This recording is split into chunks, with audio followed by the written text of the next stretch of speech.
out on the water, Sammy Duvall. He's the defending champion here in Augusta at this stop on the tour.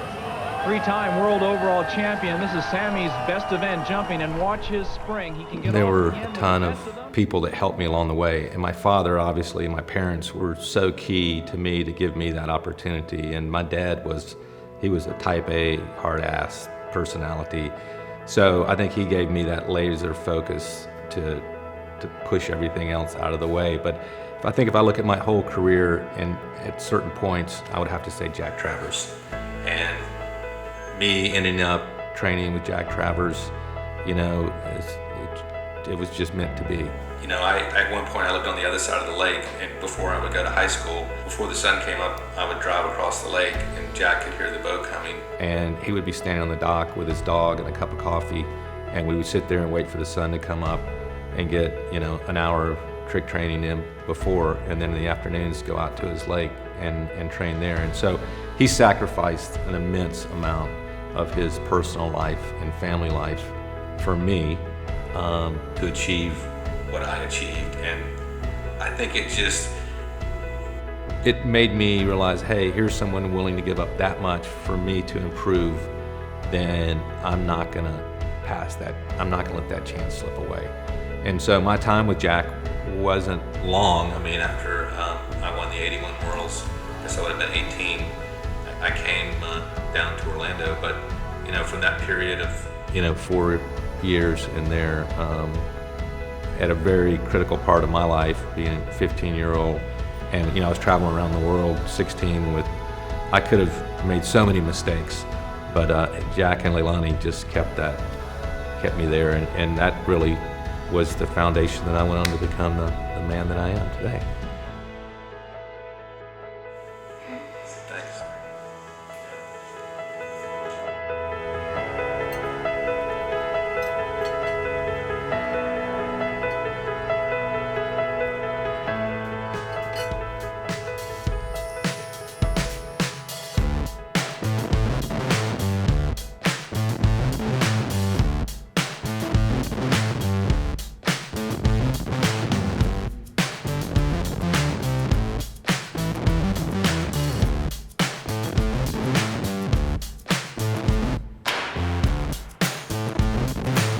I just think they're amazing.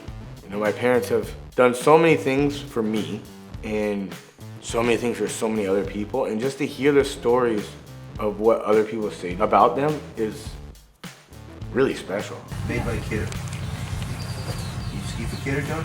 Yeah, I ski for Kidder. You ski on John? I think my dad has more patience than any person I've ever met in my life. Wait. Especially to deal with me, which I have zero patience for anything. Well, I didn't tell you to go yet, did I? Well, don't go yet. Now go. You're too anxious. Chill out, man.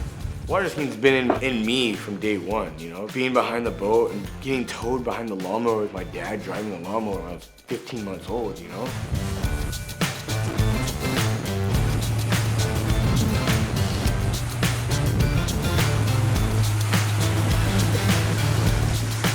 What they did through all their years of working it's a partner deal.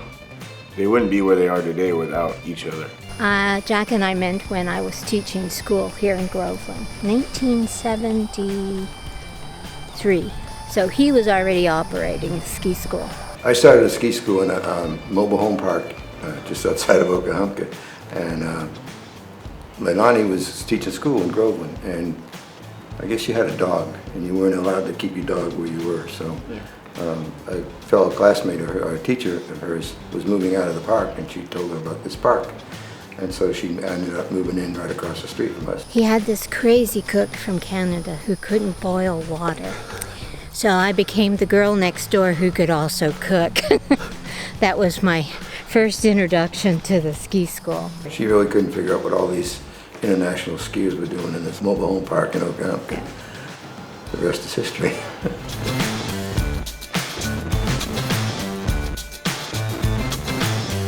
The first lake was finished in 1986. The before made me cry, believe me. We drive over the top, and he said to me, okay, this is what we're going to do. And I'm sitting there, you know, he has that beautiful vision in his mind of what he wants to do. And I'm thinking, okay, we're gonna have to move out of our really beautiful home on Lake Harris, and we're buying a swamp. What are we doing here?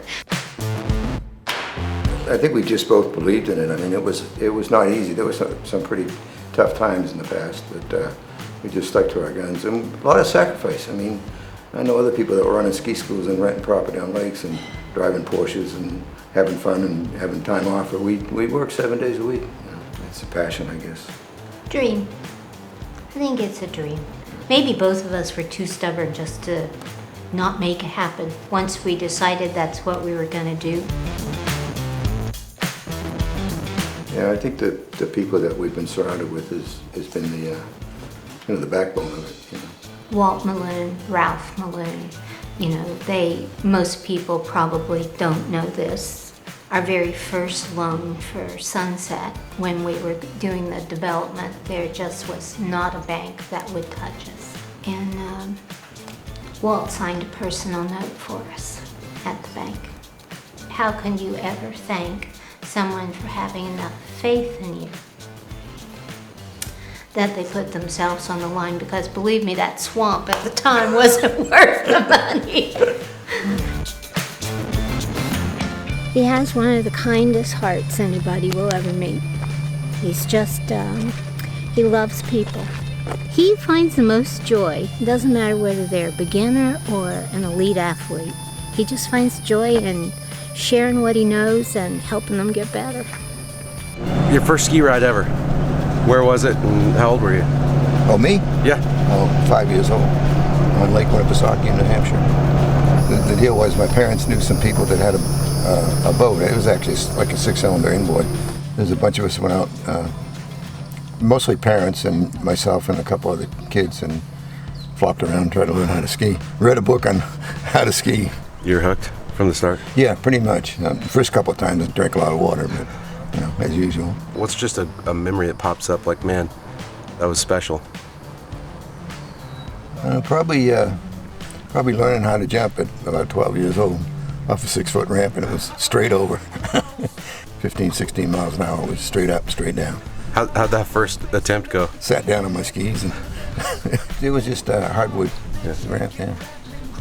Threw some water on it and went over it. Yeah, it's come a long way since then. I guess I'm pretty old.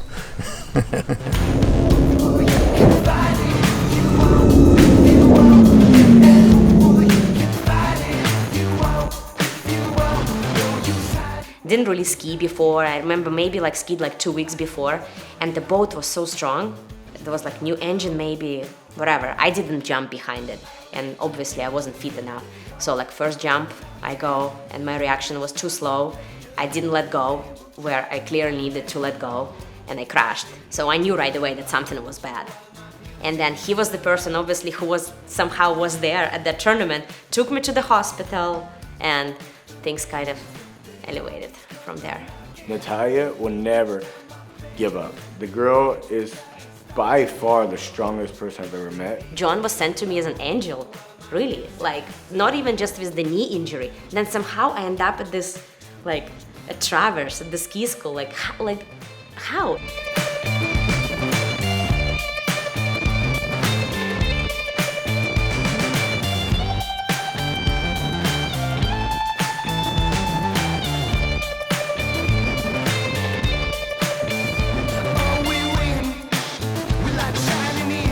She's broken, oh my God, I don't even know how many records. Trick, first person over 9,000 points in trick, first person over 190 feet in jump, still a current overall record holder. I don't know, it just felt like John was like my angel, so that became my second family. How many meals do you think you two have had together?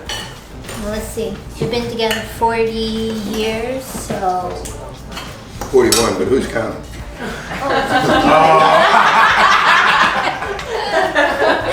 Okay, there you go. We always wanted a huge family.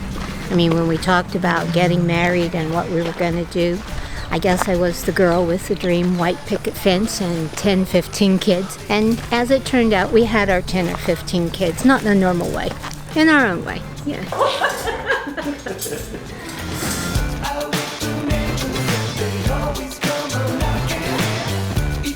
Like, I have the passion for water skiing because I'm the skier. If I wasn't the skier, like my brother, he has the same passion as I do for the sport, but in a different view. And I don't think I could do that if I wasn't the skier. He's good with the people and, you know, organizing events, and he's really putting back a lot into the sport with his doing technical stuff. And I'm on the other side doing the ski school, working on the website, a little shop that we have. So it really kind of balances out. Chris can set for hours like his dad, coach in the boat. He just has that innate ability to make everybody feel comfortable. I was skiing hard and training hard and kind of doing what John was doing and working hard, and I enjoyed it. I still enjoy it. I just took a different path. Started coaching them a little bit more, and it just became fun. I was traveling a lot. So obviously that kind of takes a toll on your skiing when you put someone else's interest ahead of yours. I used to be able to run 36 miles an hour, 15. And at 34 I could run, I think, 22, 28 on jump skis. Yeah, it's tough because that one just starts to go. Oh yeah, that's the stuff right there. I think she does way more than Chris, my dad, and I together. 3 guys in the family between my brother and my dad. We kind of get a little reckless sometimes, and she puts us back in our place, which is good. You know, we need that. Like I say, we all kind of compliment each other, and she's like the backbone of the family for sure.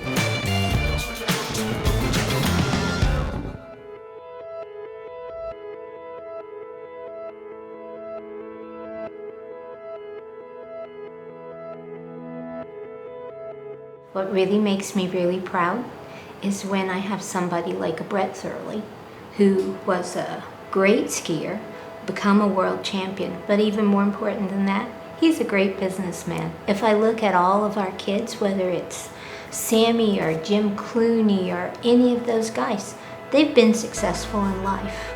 Not just the ones that turned out to be world champions. They learned how to set goals and to achieve those goals. That really for me is the most important.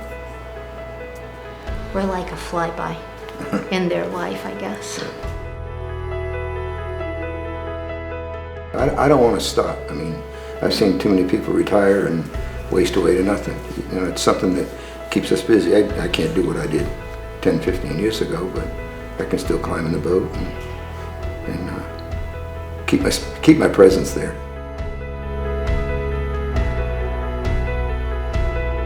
It seems pretty daunting, you know, this task, you know, I have to carry on like this legacy, so to speak, you know, to keep the school running and hopefully producing some good skiers and getting more people involved in the sport. It seems like a really big task, but at the same time, it's something that I enjoy, and I think all of us enjoy in the family. So, because it's what we love to do. It's just fun to get new people involved and see where the sport's going to go.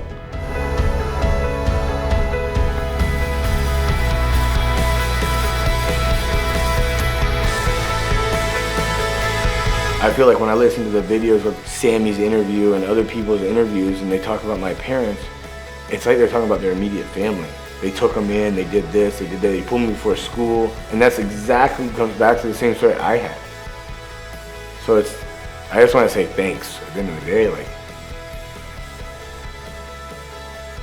it's hard. Like, to match that, impossible. It's impossible.